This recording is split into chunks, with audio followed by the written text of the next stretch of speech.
Nous avons besoin de toi ce matin, Seigneur Saint-Esprit. Saint-Esprit, viens faire ici ce que tu as prévu pour cette journée. Viens réaliser ce que tu as prévu pour ces hommes, ces femmes et ces enfants. Réunis dans ce bâtiment, réunis en cette adresse. Réunis en ce lieu qui est une porte ouverte. Une porte du ciel ouverte sur la terre. Seigneur, Saint-Esprit, qu'est-ce que Dieu le Père a prévu pour nous aujourd'hui?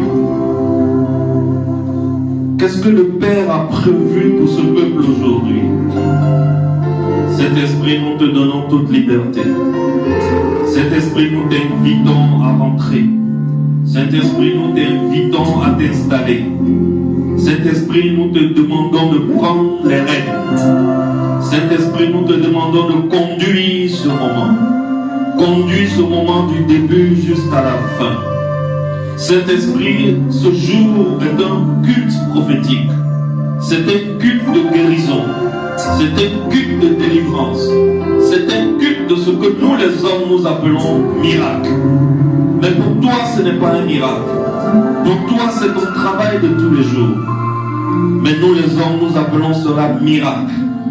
Saint-Esprit, aujourd'hui, nous t'invitons. Viens prendre possession des lieux. Viens prendre possession du programme. Seigneur, que ce ne soit pas la voix d'un homme, mais que ce soit la voix du Saint-Esprit. Que ce soit la volonté de Dieu qui soit faite pour ces hommes et ces femmes. Que ce soit le programme de Dieu qui se déroule et non le programme des hommes.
célébrons ta présence. Nous louons ta présence. Nous apprécions ta présence. Nous dégustons ta présence, Seigneur Saint-Esprit. Et le peuple de Dieu qui est ici se tient debout et acclame ta présence, Seigneur Saint-Esprit. Seigneur Saint-Esprit, reçois cette acclamation, reçois cette louange, reçois cette adoration.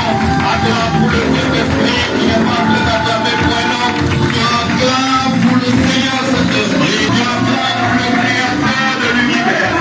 Tu acclames pour le propriétaire de ton trône. Tu acclames pour le juste et le véritable. Tu acclames pour le noir brillant du matin. Tu acclames pour le bon berger.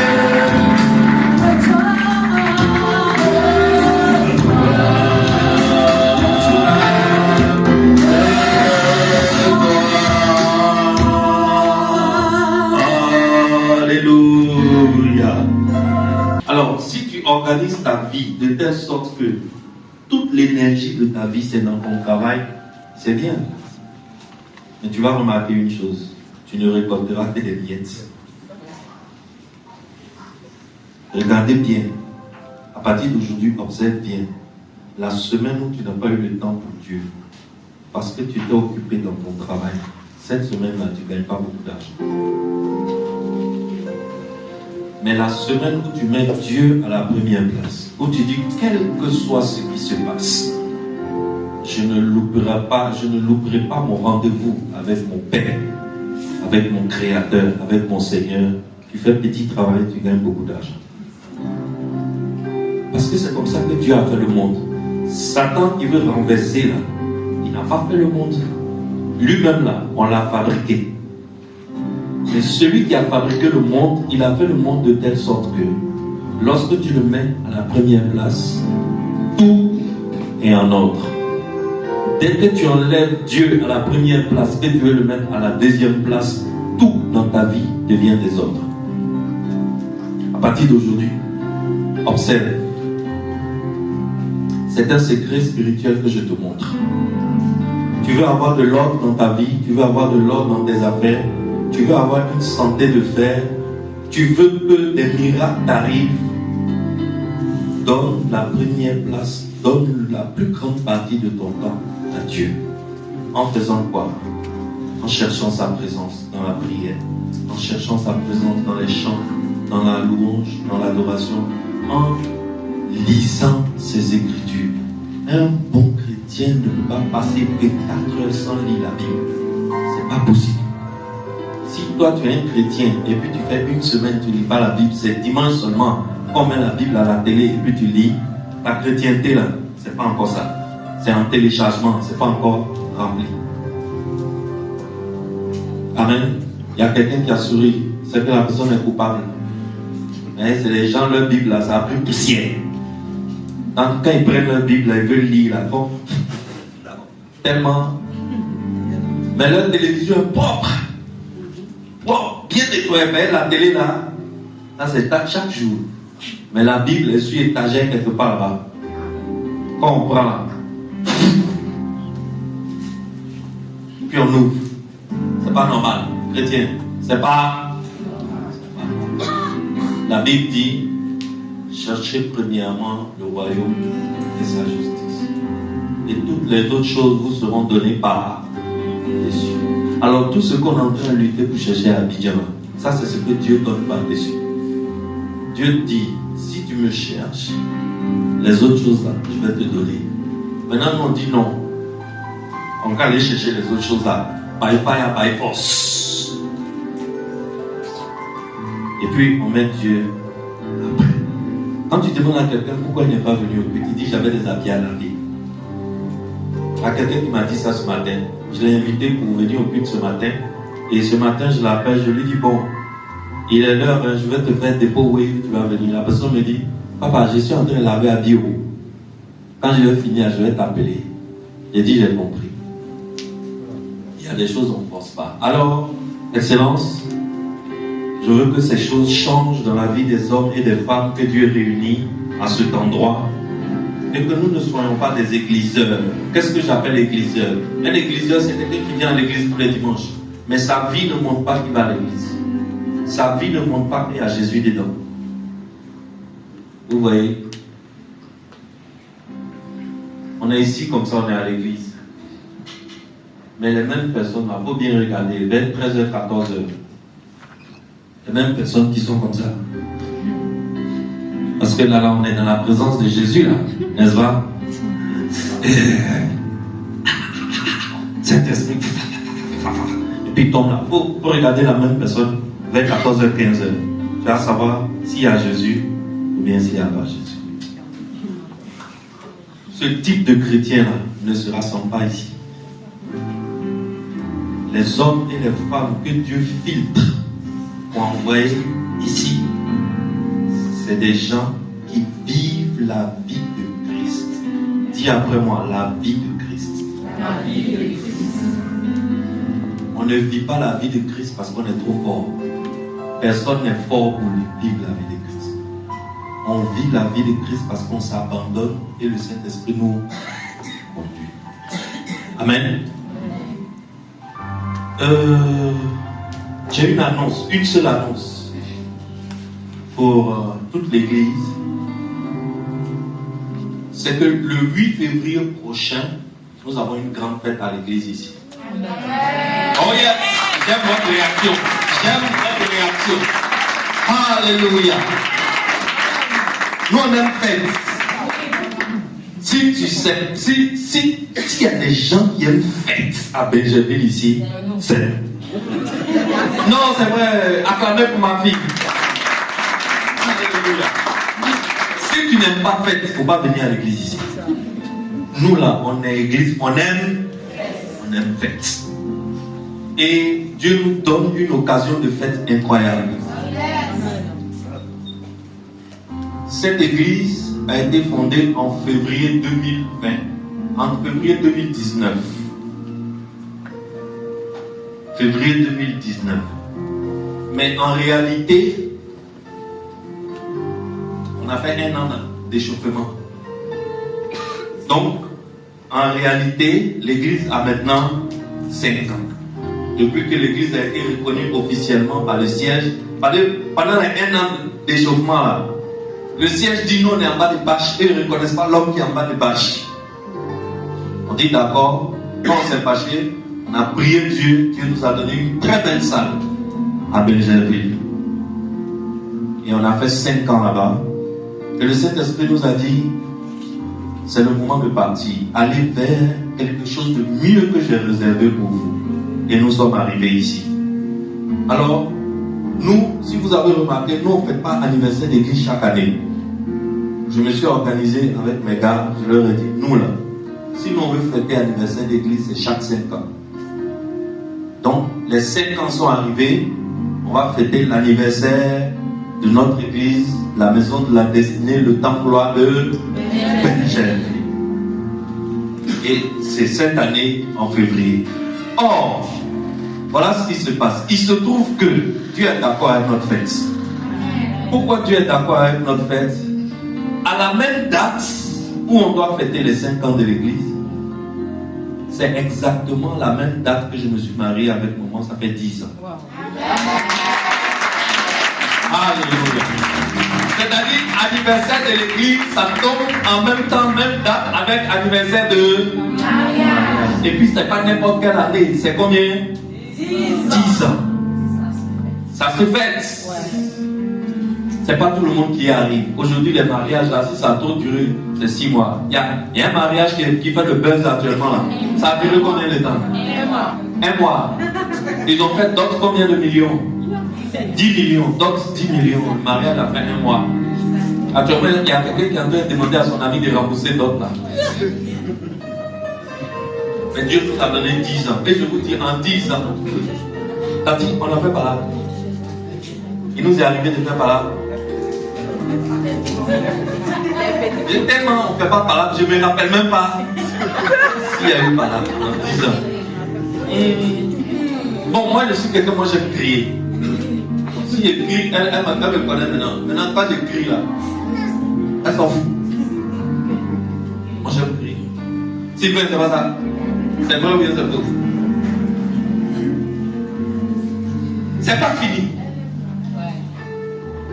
À la même date où il y a 5 ans de l'église, il y a 10 ans de mariage, à la même date, c'est-à-dire la semaine du 7 février, là, ma très chère et tendre épouse a ses 50 ans. Wow. Alléluia. Donc le 8 là, le 8 c'est mal gâté. Le 8, on va même pas louper le 8 février. C'est un dimanche. Le matin, on va venir au culte ici. On va faire notre culte comme d'habitude, sans stress. On s'en va à la maison, on se change. On met les cacos bianco. Ça pèse le sol. Hein? Hey! On s'en va chercher ça si bien. On met les costards. Les 2 papillons. N'est-ce pas? Les femmes mettent les robes en satin. Oh, les petites chaînes qui vont à peine. Et puis elles mettent les vraies boucles d'oreilles. Et tout le monde il sent bon. Et on va faire la fête en haut, à l'étage, à la grande terrasse que nous avons en haut. Si vous ne savez pas, en haut de ce bâtiment, nous avons une grande terrasse qui peut prendre plus de 300 personnes. Bien carrelée. Dans notre projet, nous allons couvrir là-haut pour faire notre salle de temple. Je vous ai déjà dit qu'ici, là, ce n'est pas notre temple. Ici, là, c'est le temple des enfants. C'est l'école du dimanche. Nous-mêmes, notre temple, là, on est en train de... Les ingénieurs sont en train de faire le calcul actuellement. Si on ne l'a pas fait là-bas, on va le faire au deuxième. Si on fait le temple au deuxième, c'est plus intéressant. Parce qu'on aura plus de place. La modification qu'on va faire en haut, ça va nous permettre au temple, même si on est 400 personnes, chacun s'assoit confortablement. Sans problème. Si on fait la même modification ici, ça ne peut pas prendre plus de 200 personnes. Donc on a plus de place en haut que là-bas. Ça là, c'est les ingénieurs qui nous ont dit. Sinon, nous, quand on est venu ici, là, notre tête était où? C'était de bâtir le temple là-bas. On ne sait pas encore ce que Dieu va nous donner. Mais là-haut, là, on va inaugurer ça. On va baptiser là-haut à une autre fête du 8 février. Amen. Amen. Amen. On va mettre des bâches, des tréteaux, des chaises. Tout le monde sera bien assis. Et mon père spirituel, celui qui a fondé l'église de la Maison de la Destinée, le révérend Georges Amouako, il va venir avec tous les pasteurs de la Maison de la Destinée qui sont à Abidjan.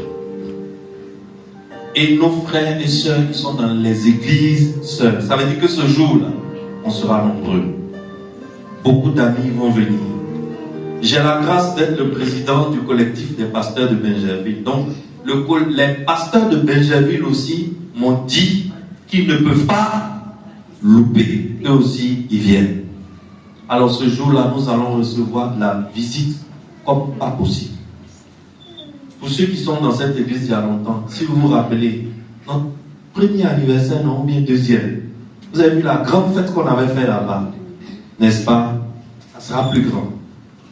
Ça sera plus grand. Alors que chacun commence à préparer ce qu'il va porter. Amen.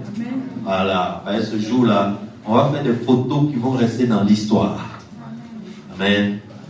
Et c'est le 8 février prochain. Alors n'oublie pas, le 8 février prochain, c'est gâté.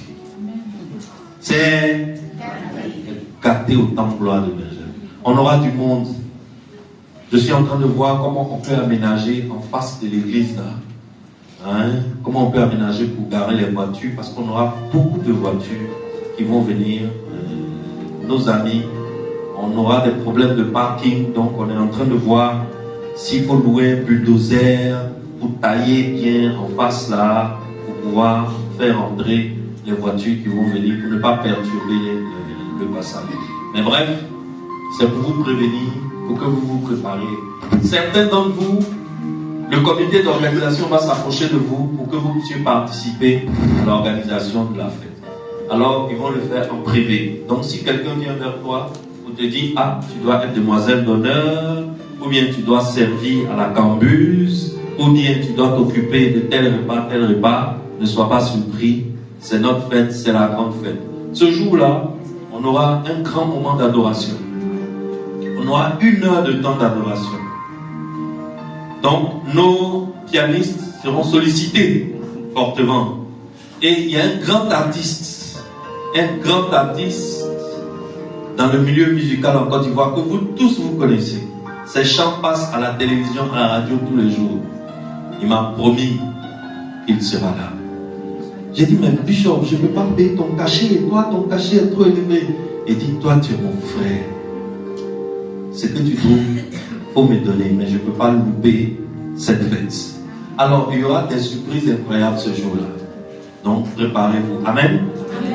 Amen. Dieu est fidèle, n'est-ce pas?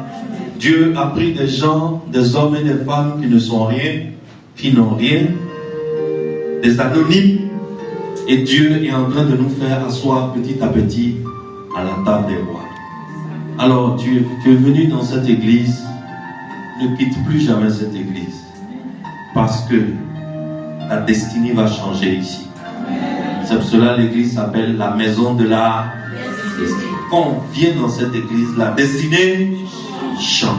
Amen. C'était la seule annonce que nous avons. Nous allons passer à la parole du jour. Le message que le Saint-Esprit a préparé pour son peuple aujourd'hui. Alors, ce matin, nous sommes dans le livre de Jean.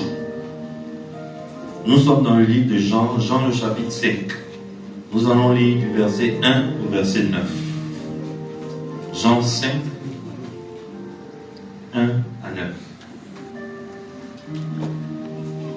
Si tu n'as pas ta Bible, tu peux suivre avec nous. Très bien. Je lis pour toi.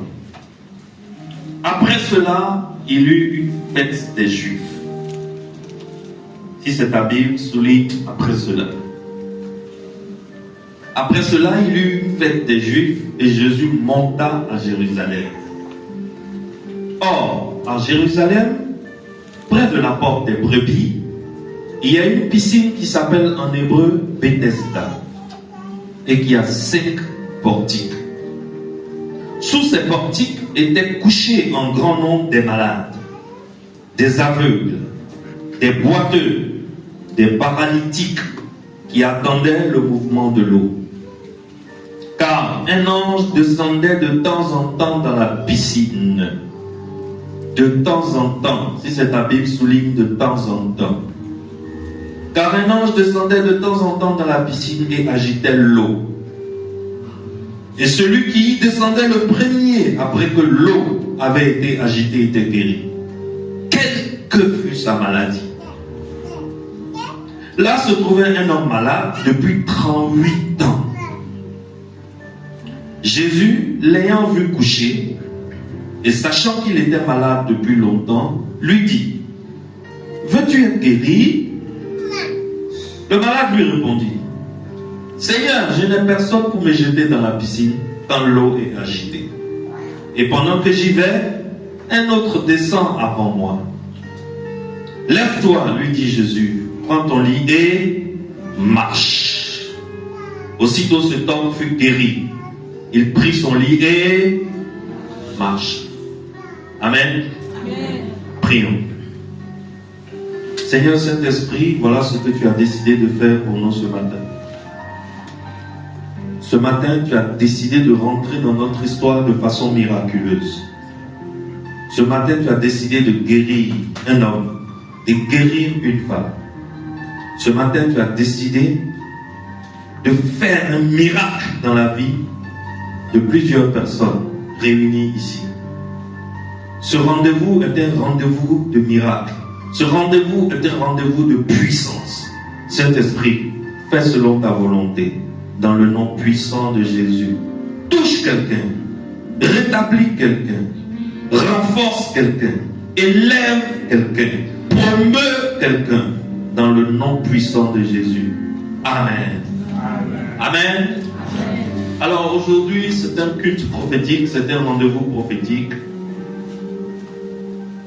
Je me préparais pour enseigner ce dimanche et l'Esprit Saint est venu et l'Esprit Saint me dit, c'est un temps de rafraîchissement spirituel, c'est un temps de guérison. Dis au peuple que je veux le guérir. Dis au peuple que j'ai envie de faire des miracles. Alors aujourd'hui, ce matin, bénis Dieu parce que tu es venu à l'église. Parce que c'est un rendez-vous de miracles. Tu ne sortiras pas d'ici sans ton miracle. Dis-moi amen bien. Tu sais, nous on est ici, on n'a plus peur de rien.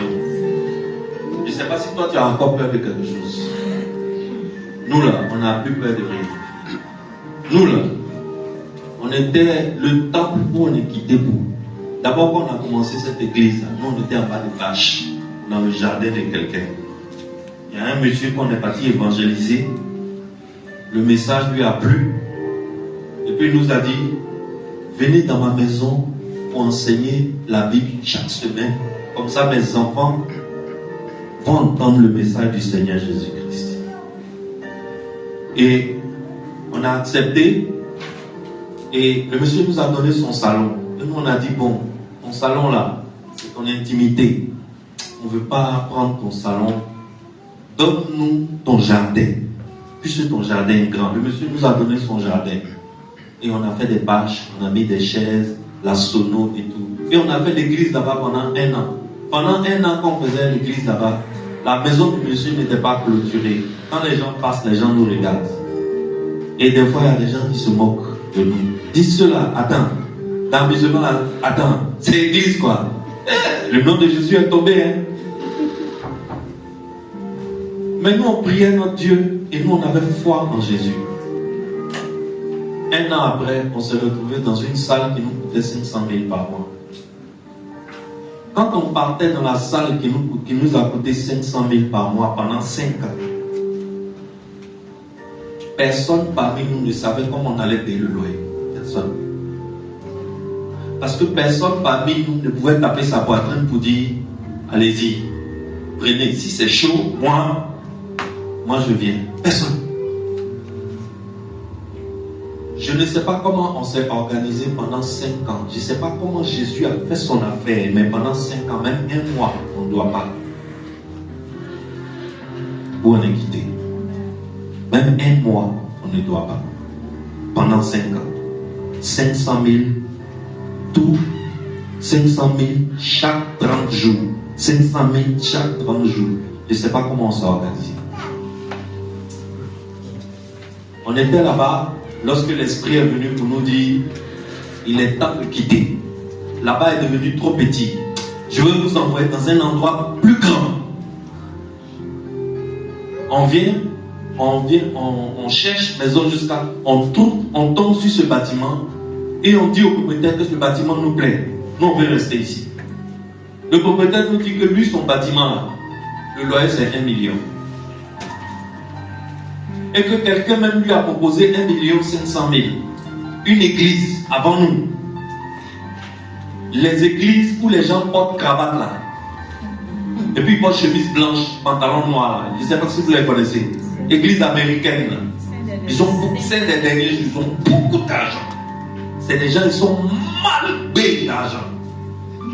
Ils ont dit à ce propriétaire sur cette maison qu'eux veulent cette maison, ils vont lui payer 1 500 000 par mois. Et puis eux là, ils ne payent pas 1 mois, ils payent 5 ans. Ils ont dit ça au propriétaire et puis ils sont partis, ils ont disparu pendant près d'1 an. Ils disent rien. Le jour où Dieu nous a donné cette maison, où moi j'ai signé le contrat de bail avec le propriétaire, le lendemain ils sont revenus, ils disent ils sont prêts. Le propriétaire dit c'est trop tard. Ça veut dire que c'était pas à eux, c'était pour. Alors cette maison, le propriétaire nous dit que ça fait 1 million. Est-ce que nous on peut payer le loyer 1 million par an? Alors on s'assoit avec le propriétaire, on dit bon écoute, comme il y a des travaux, on doit embellir le coin, on va dépenser beaucoup d'argent. Donne-nous un certain nombre d'années on va te payer la moitié. Quand ces années-là vont passer, on va te payer tes 1 million que tu veux. Et c'est dans ça on est. Le propriétaire nous a donné 3 ans. Acclame pour le Seigneur. Alléluia. Parce que ça aussi c'est un miracle. Maison de 500, de maison de 1 million, on te donne ça à 500 000 pendant 3 ans. Alléluia. Et c'est dans pendant non 3, il a enlevé 1 dedans. Quand on avait négocié, il avait dit 4. Moi j'avais demandé 4. Mais le lendemain, il m'a rappelé pour dire il va donner 3. Mais déjà ça c'est pas mal. N'est-ce pas? Je vous assure, lorsque les 3 ans vont passer et qu'on va passer à 1 million par mois de loyer, on sera capable de payer les 1 million. Ne vous inquiétez de rien. C'est pour ça que je vous dis que nous là, où nous on est là, nous on n'a plus peur de des gens comme nous. On n'a rien, on n'est rien. Dieu nous a pris. Il a commencé à nous dans bâche. Et nous a emmené dans 500 000. Dans 500 000, il nous emmène dans 1 million. Même si le gars dit son loyer fait 2 millions, nous on va payer. Pourquoi? Parce que l'argent ne vient pas de notre bouche. L'argent vient du ciel. Dis-moi amen. Amen. Alors, des gens comme ça, des gens qui sont en train de vivre ce que nous on vit là, nous on n'a plus peur. On sait qu'il y a un Dieu qui est dans notre affaire. On sait qu'au dernier moment, quelque chose va toujours se passer et on ne connaîtrait pas la misère et la honte. Alors, le message que je vous envoie ce matin, c'est un message pour des gens qui n'ont plus peur de rien. Dis-moi amen. Amen. C'est un message pour des gens dont Dieu a éprouvé la foi. Et ce sont des gens qui ont vu de quoi Dieu est capable. C'est pour cela que ce matin, je te dis que c'est ton jour de miracle. Dis-moi amen bien. Amen. Nous sommes dans une période, je ne sais pas si vous avez remarqué quelque chose. Depuis cette affaire de coronavirus, si vous avez remarqué, l'ordre établi dans le monde est en train de changer. Des pays qui étaient dits des pays développés, au sommet, riches et à l'abri, ont été touchés. Et des pays qu'on a dit pays pauvres, très très endettés. Ces pays-là sont en train de se réveiller. On est dans une ère, on est dans une saison en ce moment. Pour ceux qui sont prophétiques, pour ceux qui savent lire le temps, on est dans un temps où les premiers sont en train de devenir les derniers et les derniers sont en train de devenir. On est dans une saison où le chemin qui a été écrit et établi pour arriver à un objectif, tu peux arriver à l'objectif sans prendre le chemin qui a été établi. C'est pour cela que ce matin, je suis venu ici pour vous raconter l'histoire d'un homme qui a eu sa guérison sans passer par le protocole établi. C'est l'histoire de cet homme dans Jean chapitre 5 verset 1 à 9 qui n'a pas eu besoin de plonger dans la piscine, mais qui a reçu sa guérison sans plonger dans la piscine. Pourquoi? Parce qu'il a rencontré un homme et cet homme s'appelle Jésus. Quand il a rencontré cet homme qui s'appelle Jésus, Jésus est venu et Jésus a défié le protocole qui existait au bord de la piscine de Bethesda et ce monsieur a reçu sa guérison sans plonger dans l'eau. Commençons par le commencement. L'histoire commence par après cela. Dans le livre de Jean, dans l'évangile de Jean, tu vas voir le mot après cela là 7 fois. C'est-à-dire que quand il y a un miracle, après il y a un autre miracle, après il y a un autre miracle, après il y a un autre miracle, ainsi de suite jusqu'à 7 fois. 7 miracles qui se sont enchaînés. Les miracles se sont enchaînés jusqu'à 7 fois.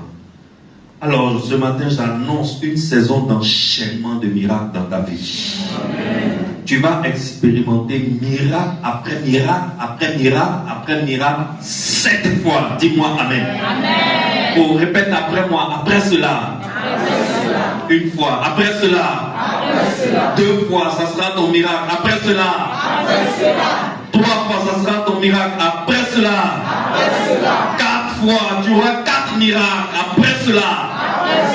5 fois, c'est ton 5e miracle. Après cela. 6 fois, c'est ton 6e miracle. Après cela. 7 fois, j'annonce 7 miracles consécutifs dans ta vie. Dis-moi Amen. Jésus arrive dans un endroit. Cet endroit, c'est le bord d'une piscine. Et au bord de cette piscine, il y avait des cas terribles de maladies. Ce n'est pas des gens qui souffraient de petits palus. Hein? Non. Là-bas, c'est des aveugles. C'est des boiteux.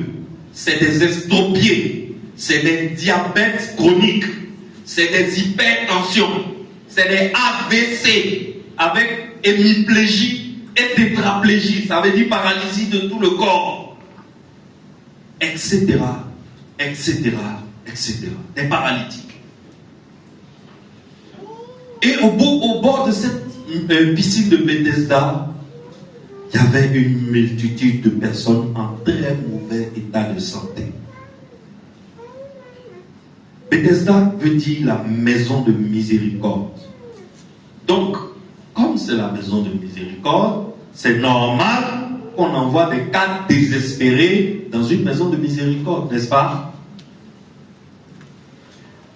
Malheureusement, ces gens qui sont dans une maison de miséricorde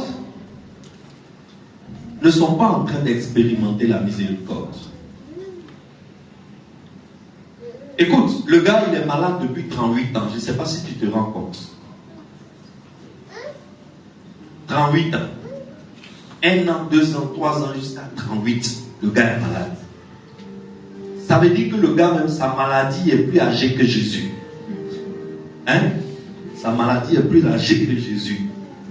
Et on ne sait pas comment ça se passe là-bas. On ne sait pas si chaque matin ses parents le soulèvent pour venir le déposer là, ou bien s'il habite là, en même temps. S'il habite là, comment il se lave? Comment il mange? Comment il change ses vêtements? Comment il va aux besoins? Parce que le gars est paralysé. Je ne sais pas, c'est compliqué.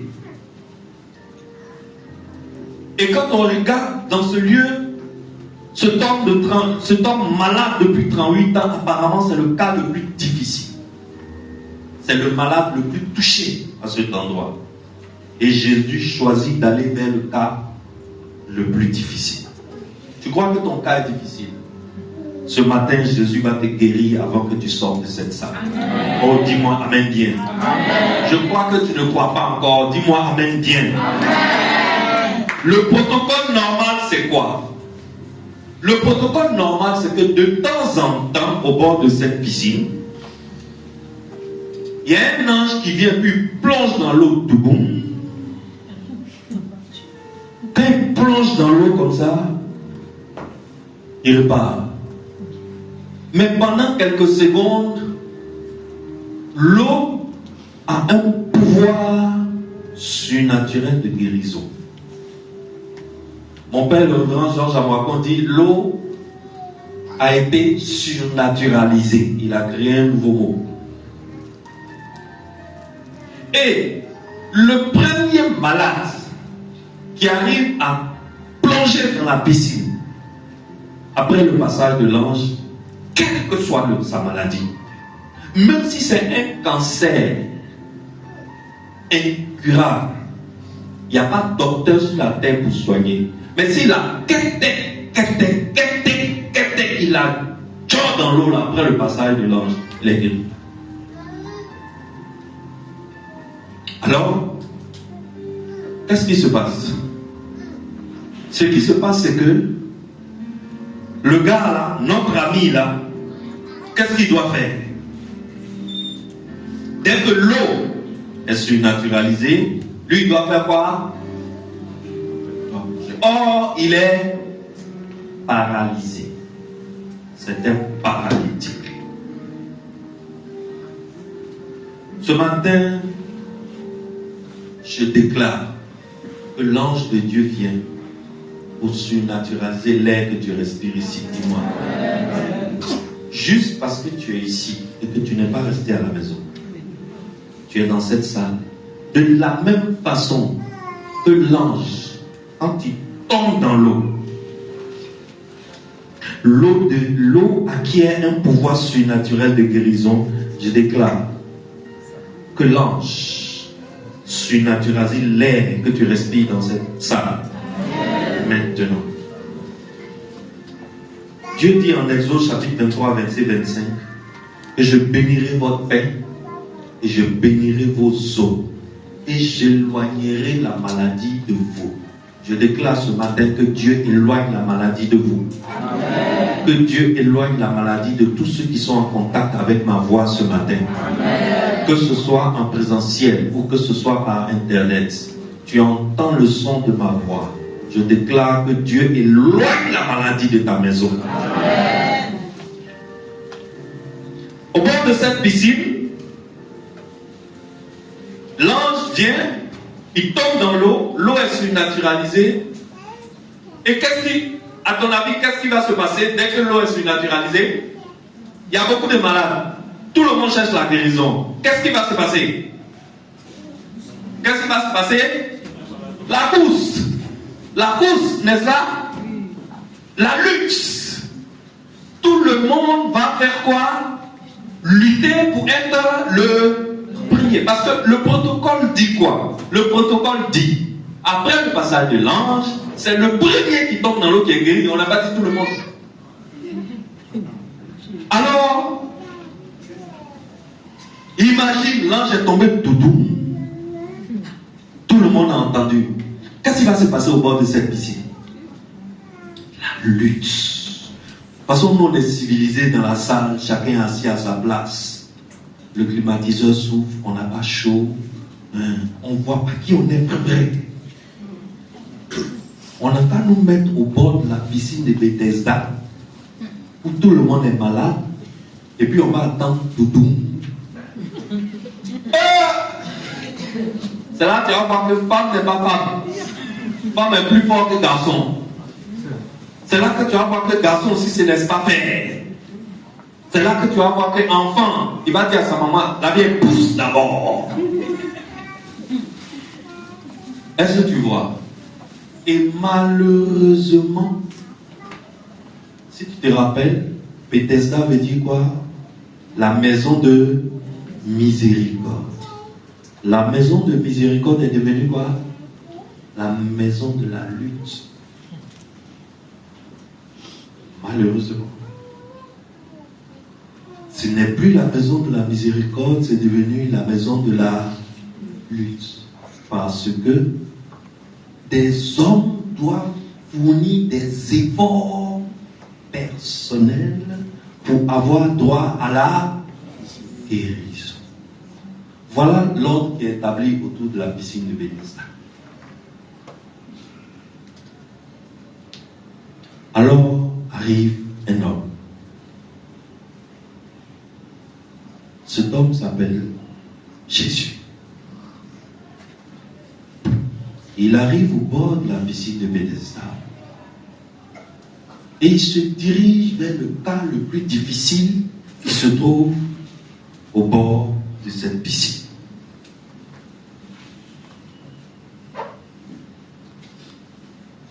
L'ange, les gens qui sont autour de la piscine, ils ne connaissent pas quand l'ange va venir pour plonger. Parce qu'il n'y a pas un agenda qui est écrit pour le passage de l'ange. N'est-ce pas? Donc tout le monde est assis au bord de la piscine là. Mais en réalité, ça ne dort pas. Les gens font comme s'ils dorment, mais en réalité, ça ne dort pas. L'oreille est où? L'oreille est fixée sur la piscine. On guette le passage de l'ange. On ne maîtrise pas l'agenda de l'ange. Mais on sait qu'il va venir, tôt ou tard. Je vais dire à quelqu'un ici que ton ange viendra. Amen. Ton ange viendra, dis-moi Amen. Amen. Ton ange viendra vers toi. Amen. Ne perds pas espoir.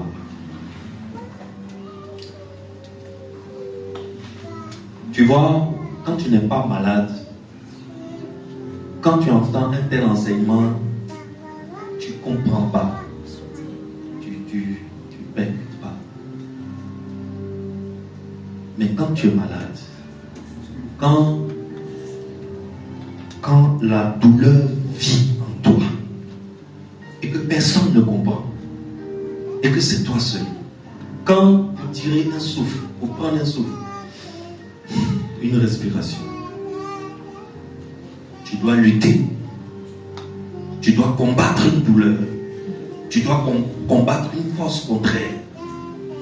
Quand on te dit ton ange viendra, ta façon de dire Amen, là, c'est différent. Amen. C'est différent. Et tout le monde a les yeux fixés sur la piscine. Le monde entier regarde la piscine. Les malades regardent la piscine. Les handicapés regardent la piscine. Mais ce matin, Dieu m'a chargé de te dire que ta guérison ne viendra pas de la piscine. Mais ta guérison viendra par le maître de la piscine. Alors le thème de mon message ce matin, c'est le maître de la piscine. Dis après moi, le maître de la piscine. Dis après moi, ma guérison viendra par le maître de la piscine. Alors que les gens attendaient que la piscine soit surnaturalisée par la plongée de l'ange,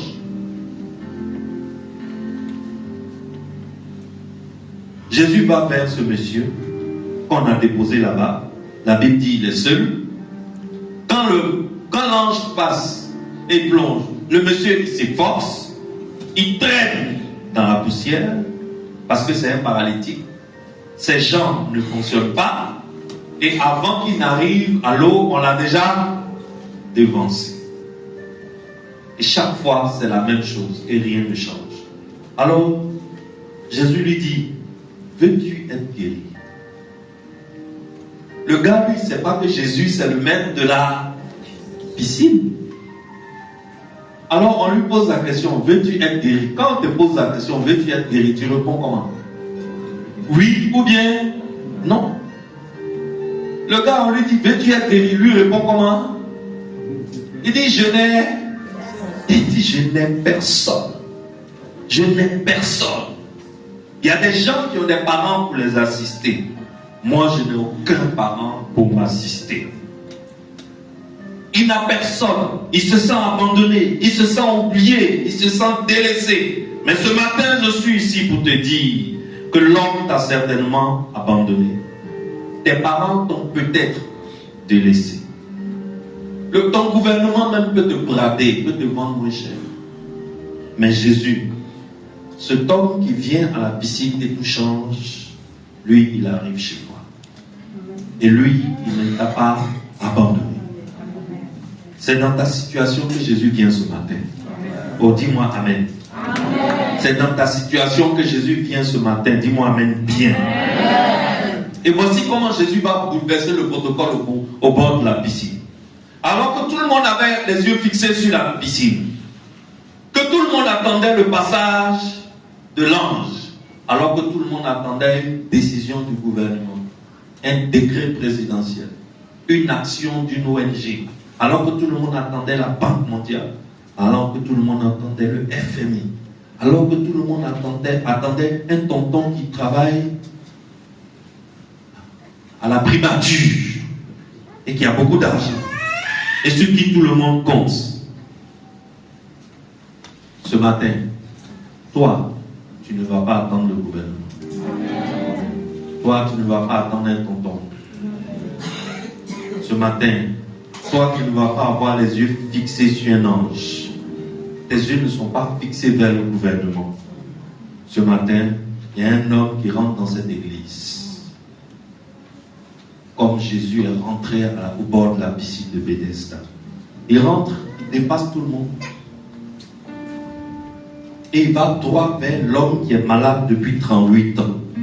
Il localise l'homme qui est malade depuis 38 ans. Je déclare que Dieu va te localiser ce matin. Amen. Dieu te localise ce matin. C'est à ton tour d'être localisé. Amen. Tu es localisé maintenant parmi tous ces cas terribles. Amen. Oh, dis-moi Amen bien. Amen. Tu sais, parfois tu penses que Dieu ne sait pas où tu es. Parfois tu penses que Jésus ne sait pas où tu es. Il ne sait pas où tu vis. Il ne sait pas où tu habites. Et il n'est pas au courant de ta situation. Maintenant, Jésus va montrer à tout le monde ce qu'on appelle la vraie miséricorde. Bethesda s'appelle la maison de la miséricorde, n'est-ce pas? Jésus va montrer aux gens qu'en réalité, il n'y avait pas encore la miséricorde à Bethesda. Alors, qu'est-ce que c'est que la vraie miséricorde? Premièrement, au lieu que ce soit un ange qui vienne, celui qui vient est plus grand que l'ange. Est-ce que quelqu'un me suit? Au lieu que ce soit un ange qui vienne pour décanter ta situation, celui qui vient est plus grand que l'ange. La personne qui vient vers toi est plus qu'un ange. Il a hérité d'un nom excellent. Son nom est plus grand que le nom des anges, nous dit la Bible. Deuxièmement, ce n'est pas toi qui fais l'effort de te déplacer. Tu es déjà paralytique. Comment tu peux lutter pour plonger dans la piscine avec des gens qui, eux, marchent? Alors, c'est lui qui vient vers toi. L'ange ne vient pas vers les hommes. L'ange vient dans l'eau. Mais Jésus, le maître de la piscine, lui, il vient vers les hommes. Dis-moi Amen. Il ne vient pas dans l'eau. Il ne te dit pas de faire l'effort de plonger le premier. Il se déplace. Tu n'as pas besoin de te déplacer. Jésus vient vers toi. Il vient vers toi. Alors je suis en train de t'expliquer la vraie miséricorde, la vraie grâce. La grâce, c'est Dieu qui vient vers les hommes. C'est pour cela que la foi chrétienne est différente de toutes les religions de la terre. Dans toutes les religions de la terre, c'est l'homme qui fait l'effort, qui lutte pour aller vers Dieu, pour aller vers l'Esprit. Mais la foi chrétienne nous enseigne que Dieu a laissé le ciel et il a fait quoi? Il est descendu sur la terre parmi nous. Il est venu parmi nous. C'est ça qui est la vraie grâce. C'est ça qui est la vraie miséricorde. Dieu prend la forme d'un homme. Et ce jour-là, il vient vers cet homme. Ce jour-là, Jésus vient vers cet homme.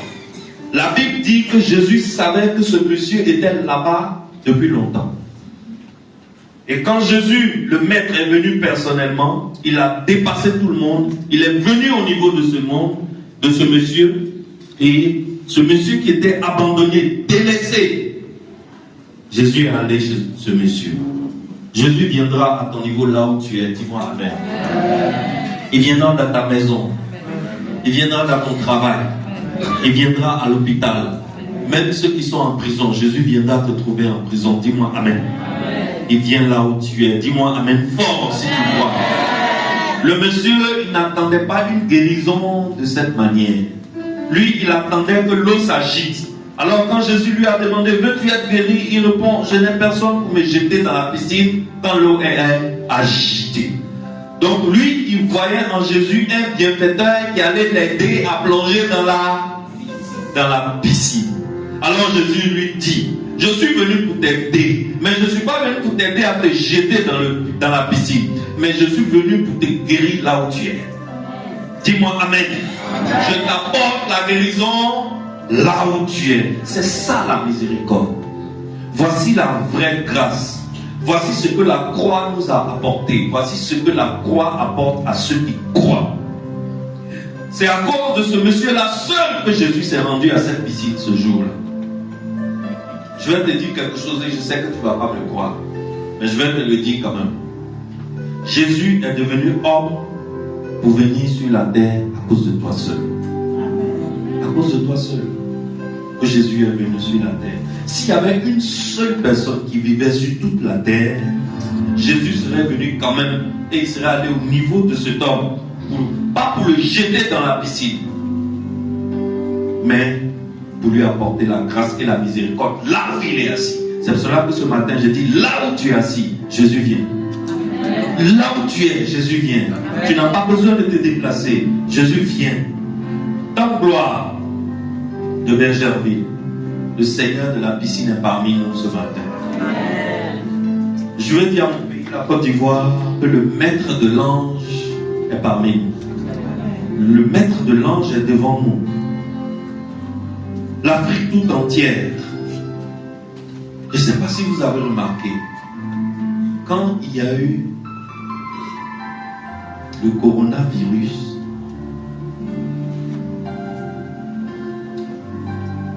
quand tu regardes les experts parler sur les télévisions, qu'est-ce qu'ils disaient? Ils disaient que le jour où le virus va rentrer en Afrique, des cadavres vont pourrir dans les rues. Vrai ou faux? Vrai ou faux?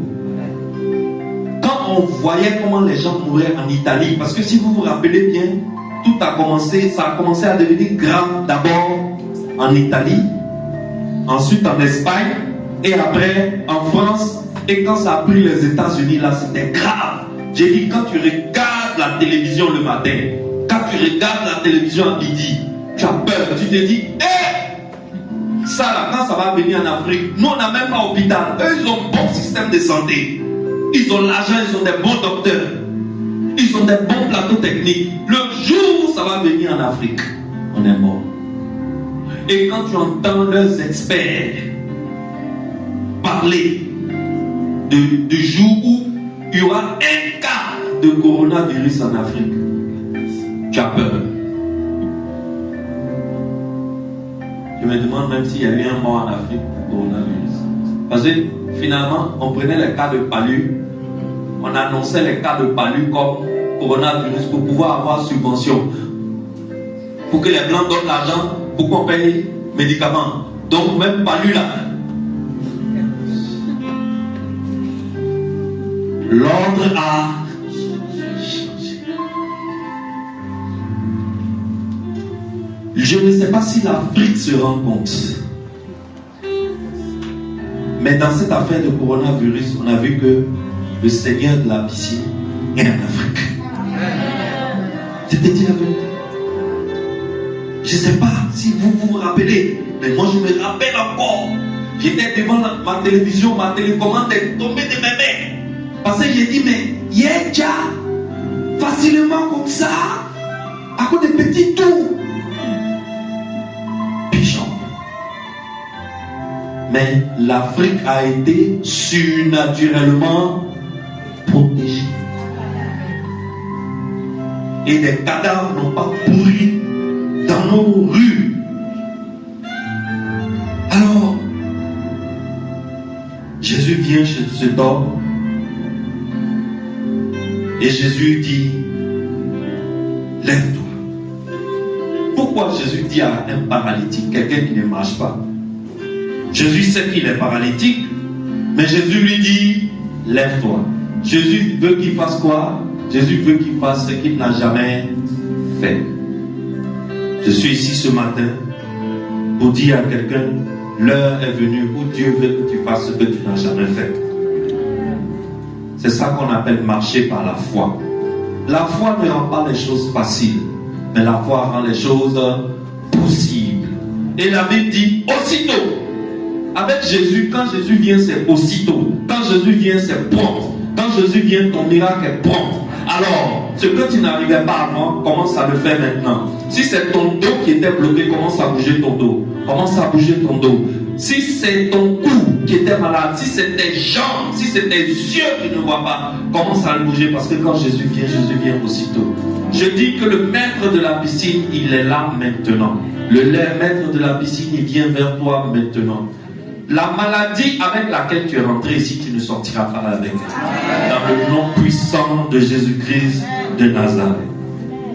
Sur la parole de Jésus, la force est rentrée dans les jambes du monsieur et la maladie est passée. Quelque chose va rentrer dans tes jambes ce matin. Dis-moi Amen. Tu seras debout.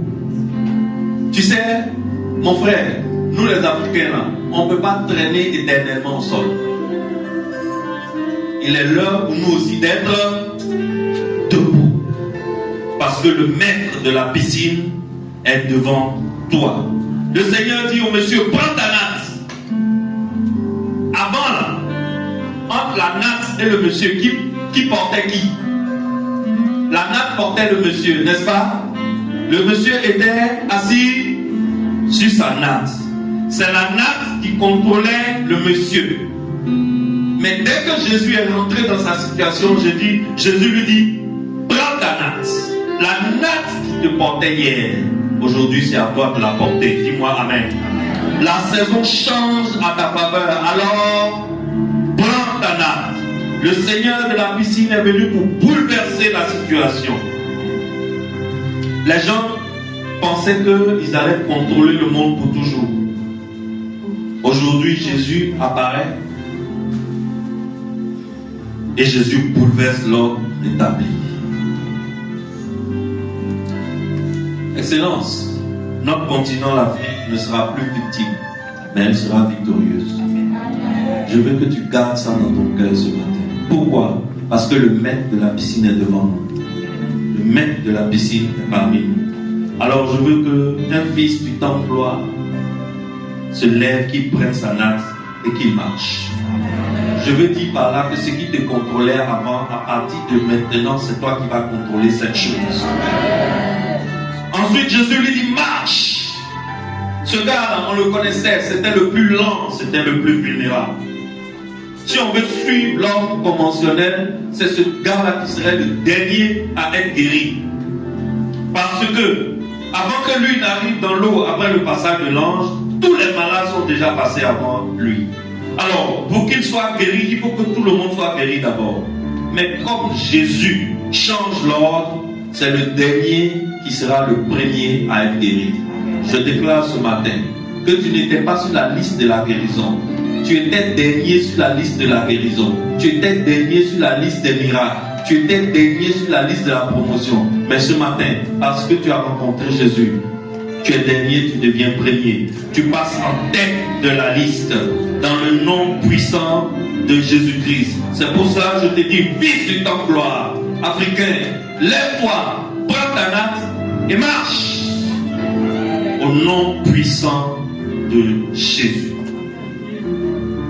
Alors, le gars il est guéri. Si c'était aujourd'hui que ce miracle s'est passé, j'allais voir sur France 24 ou bien dans les journaux le guérisseur anonyme du paralytique de 38 ans. N'est-ce pas? Tous les journalistes allaient vers le paralytique pour l'interviewer, pour nous dire, tonton, comment ça s'est passé? Mais le monsieur ne peut pas dire comment ça s'est passé. Parce qu'un miracle, ça ne s'explique pas. On n'explique pas un miracle. Excellence, ce qui va t'arriver là, personne ne pourra expliquer. Je te dis que personne ne pourra expliquer ce qui va t'arriver. Dans le nom puissant de Jésus-Christ de Nazareth. Je suis en train de dire simplement à un homme et à une femme ce matin. Je suis en train de dire à mon pays, la Côte d'Ivoire. Je suis en train de dire à mon continent, l'Afrique, que ta solution ne viendra pas de là où tu t'attends. Amen. La solution ne viendra pas de la piscine. Le paralytique de 38 ans, dans sa tête là, un jour, quand l'ange va passer, lui aussi va finir par plonger le premier pour avoir sa guérison. Mais lorsque Jésus est rentré dans sa situation, Et il n'a même pas eu besoin de plonger. Là où il était malade, là où il était assis sur sa natte, Jésus lui dit, homme, lève-toi, prends ta natte et marche. Et la force est venue dans ses jambes et il a marché. Ce matin, je suis en train de dire à un homme, je suis en train de dire à une femme, je suis en train de dire à mon pays, je suis en train de dire à mon continent, la solution ne viendra pas de la piscine. La solution ne viendra pas de la Banque mondiale. La solution ne viendra pas du FMI. La solution ne viendra pas du tonton qui travaille à la primature. La solution ne viendra pas d'un médicament miracle que les banques vont inventer demain pour toi. Mais la solution s'appelle Jésus. Lorsqu'on rencontre cet homme, lorsque cet homme vient dans ta situation, ta guérison est immédiate, ta guérison est instantanée, ton miracle est prompt, ton miracle est immédiat. Alors je veux que nous tous, nous enlevions nos yeux de la piscine, là où l'ange vient plonger, pour nous intéresser avec tout notre cœur au maître de la piscine. Pour nous tourner vers Jésus-Christ de Nazareth. Ici, là, c'est une maison qui existe pour exalter Jésus-Christ. Et ce de quoi il est capable, les hommes. Le monde s'organise pour détourner notre attention vers des choses qui ne sont que la piscine. La télévision veut nous faire croire que si nous avons beaucoup d'argent, nous allons marier une belle femme. Que si nous avons beaucoup d'argent, nous allons avoir une belle voiture. Et qu'est-ce qu'ils font? Ils enlèvent Jésus-Christ sur le trône de notre cœur pour le remplacer par des idoles. Alors chacun d'entre nous ici, qu'on le veuille ou non, on a des idoles dans nos cœurs. Parce qu'on a des choses qui sont dans notre cœur. Nous croyons que ce sont ces choses-là qui sont la solution. Chacun ici. C'est parce que nous croyons que ces choses-là sont la solution que quand on se lève lundi matin jusqu'à samedi soir, c'est à ces choses-là qu'on donne tout notre temps, toute notre énergie, toute notre motivation, tout notre argent, tout notre espoir. Il y a quelqu'un ici, son espoir, c'est son travail. Il y a quelqu'un ici, son espoir, c'est son mari. Elle s'est dit que l'homme là, il est bête. Il a l'argent, il a beaucoup de voitures. Si je le marie seulement, ma vie change. Alors qu'est-ce qu'elle fait? Elle porte les jolis habits près du corps. Elle porte les vrais poumades. Elle sent bon pour passer devant l'homme là. Matin, midi, soir. Pourquoi? Il doit être fan de moi, il doit me marier. Si je marie lui là, ma vie change. T'as dit? C'est faux. Tu vas le marier. Et puis tu vas voir que tu es rentré dans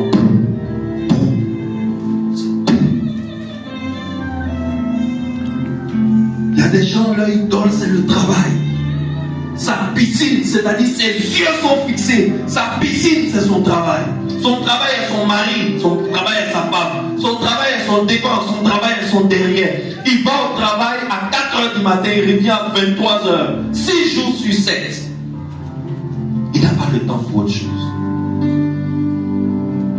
Parce que dans sa tête là, l'ange va plonger et il va rentrer dans la piscine et il sera guéri. Mais quand Jésus vient dans ta situation, tu n'as plus besoin de la piscine. Quand Jésus vient dans ta situation, ça s'appelle la grâce. Ça s'appelle la miséricorde. Tu fais aucun effort. Il te trouve là où tu es. Et il te dit, prends ta natte, lève-toi et marche. Alors ce matin, je dis à quelqu'un, prends ta natte, lève-toi et marche. Sur la parole de Jésus-Christ de Nazareth, prends ta natte, lève-toi et marche. Alors je veux voir quelqu'un se lever prophétiquement. Je veux voir quelqu'un se lever prophétiquement. Prends ta natte, lève-toi et marche. Fais un pas en avant, fais un pas en avant. C'est prophétique. Prends ta natte, lève-toi et marche. marches, tu n'as pas besoin de la piscine. Tu n'as pas besoin de l'ange et de la piscine. Tu as besoin du maître de la piscine. Il s'appelle Jésus-Christ de Nazareth. Alors tu prends ta natte, tu te lèves et tu marches, fils du top-gloire. Tu prends ta natte, tu te lèves et tu marches, ma Côte d'Ivoire. Tu prends ta natte, tu te lèves et tu marches, mon continent africain. Tu n'as pas besoin de la piscine. Tu n'as pas besoin de l'ange qui plonge. Tu as besoin de Jésus-Christ de Nazareth. Tu as besoin de rencontrer cet homme qui bouleverse l'ordre établi. Tu as besoin de rencontrer cet homme qui renverse les protocoles établis. Oh Seigneur Jésus-Christ, viens dans la situation de ce peuple qui s'attend à toi. Lève les mains vers le ciel, lève les mains vers le ciel. Reçois maintenant, reçois maintenant. Reçois maintenant la grâce, reçois la miséricorde. Jésus-Christ est là. Jésus-Christ est là. Tu ne sortiras pas de cette salle avec la maladie avec laquelle tu es rentré. Tu ne sortiras pas de cette salle sans une solution pour le problème pour lequel tu es venu. Tu sortiras de cette salle avec la solution. La solution s'appelle Jésus-Christ. Et il est là maintenant. Il est devant toi maintenant. Il est présent maintenant. Jésus-Christ est présent maintenant. Dis le nom de ta situation dans ton cœur. Parle dans ton cœur. Dis le nom de la situation qui te bloque. Dis le nom de ta maladie. Dis le nom de la chose que tu veux voir changer. Dis le nom de la chose que tu recherches. Parce que Jésus-Christ est là. Et Jésus-Christ entend. Tu n'as pas besoin de la piscine. Tu n'as pas besoin de l'ange. Tu n'as pas besoin que l'ange plonge dans l'eau. Tu n'as pas besoin d'une eau surnaturalisée. Mais tu as besoin du maître de l'eau. Tu as besoin du maître de la piscine. Tu as besoin du maître de la vie. Tu as besoin de Jésus-Christ de Nazareth. Tu as besoin du sauveur des hommes. Tu as besoin de l'agneau de Dieu. Tu as besoin de celui qui est mort à la croix à ta place. Pour que toi tu passes de la mort à la vie. Tu as besoin de celui qui s'est fait pauvre pour que tu deviennes riche. Tu as besoin de celui qui s'est fait malade pour que toi tu guérisses. Tu as besoin de celui qui a vaincu le tombeau. Celui qui a vaincu le Sheol. Celui qui a vaincu l'Hadès. Il s'appelle Jésus-Christ de Nazareth. Je ne sais pas combien de temps ta situation a duré. Mais cet homme, il était malade depuis 38 ans. Je ne sais pas depuis combien de temps ta situation dure. Mais je te dis ce matin, après cette rencontre surnaturelle avec Jésus-Christ, la situation prend fin. Et tu rentres dans ta destinée, et tu rentres dans ton histoire. Tu te souviendras qu'un matin tu as rencontré Jésus-Christ de Nazareth. Et ta situation a changé. Dans le nom puissant de Jésus-Christ de Nazareth. La voie de la destinée, moi je n'ai que Jésus. Si tu me l'enlèves, je n'aurai plus rien. Ce matin, nous n'avons que Jésus. Si tu nous enlèves Jésus, nous n'avons plus rien. Ce matin, je n'ai pas mon compte en banque. Ce matin, je n'ai pas mes voitures. Ce matin, je n'ai pas mes immeubles, mes bâtiments. Ce matin, ma piscine, ce n'est pas mon travail. Ce matin, ma piscine, ce n'est pas un homme. Ma piscine, ce n'est pas un mariage. Ma piscine, ce n'est pas une promotion au travail. Ce matin, je n'ai pas besoin de la piscine, ni de l'an de la piscine. Mais ce matin, j'ai besoin du maître de la piscine. Celui que lorsque je le rencontre, je reçois la grâce, je reçois la miséricorde. La voie de la destinée. Moi je n'ai que Jésus. Si tu m'enlèves, je n'aurai plus rien. La la la la la.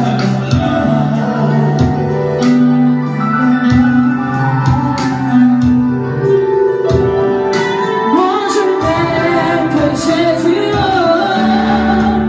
Si tu m'enlèves,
relation haut placée sur laquelle je compte, c'est Jésus. Mon sauveur, sur la croix, celui sur lequel je compte, c'est Jésus. Mon facilitateur de toutes choses dans la vie, c'est Jésus. Ma respiration, c'est Jésus. Mon souffle de vie, c'est Jésus. Ma raison de vivre, c'est de ressembler à Jésus. Je vis pour exalter Jésus. Je vis pour glorifier Jésus. Je vis pour parler de Jésus au monde entier. Car Jésus est l'alpha, il est aussi l'oméga. Il est le commencement, il est aussi la fin. Il est le maître de tous les éléments. Il est le maître de l'air. Il est le maître de l'eau. Il est le maître du feu. Il est le maître de la terre. Il est le maître de la matière noire. Il est le maître de l'énergie noire. Il est le maître de cette colle surnaturelle qui tient l'univers collé en un seul morceau. Il est le maître de la création. Il est le maître des constellations. Il est le maître des galaxies. Il est le maître des planètes. Il est le maître de la création. Et quand tu le rencontres, il te dit, lève-toi, prends ta natte et marche. Ce matin, j'ai rencontré Jésus-Christ. C'est pourquoi je quitte cet endroit en me levant, en prenant ma natte et en marche. Ma solution n'est pas venue de la piscine. Ma solution n'est pas venue de l'ange qui a plongé dans la piscine. Mais ma solution est venue du maître de la piscine. Dans le nom puissant de Jésus-Christ de Nazareth, je te déclare guéri maintenant. Dans le nom puissant de Jésus-Christ de Nazareth, je déclare que tout autel qui s'est levé contre toi est renversé maintenant. Dans le nom puissant de Jésus-Christ de Nazareth, je déclare que toute personne qui a pris ton nom, ta photo, tes cheveux, tes ongles, un morceau de ton habit, et qu'il a envoyé près d'un hôtel satanique, un hôtel démoniaque, pour t'envoûter, pour t'enchaîner, pour te lier, il est renversé maintenant. Toute action contre ta vie, toute action dans le surnaturel contre ta santé est un échec maintenant. Dans le nom puissant de Jésus-Christ de Nazareth. Je déclare que la vie prend la place de la mort. Tout ce qui était mort dans ta vie reprend vie maintenant. Dans le nom puissant de Jésus-Christ de Nazareth.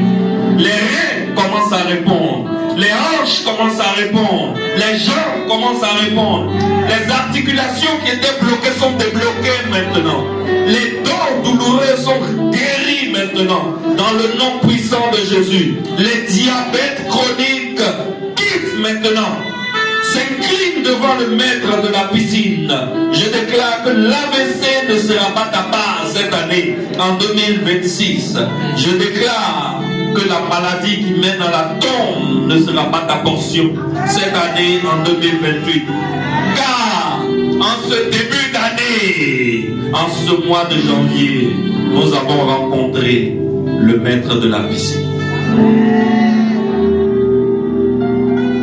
Dans le nom puissant de Jésus-Christ. Amen. Acclame pour le maître de la piscine. Acclame pour Jésus-Christ. Ce n'est pas pour le pasteur, c'est pour le maître de la piscine. Alléluia. Alléluia. Amen. Tu peux t'asseoir. Excellence. Cette année, personne ne pourra expliquer ton miracle. Dis-moi Amen. Le fait que tu sois présent ici ce matin est un miracle inexplicable dans ta vie cette année. dans le nom puissant de Jésus-Christ de Nazareth.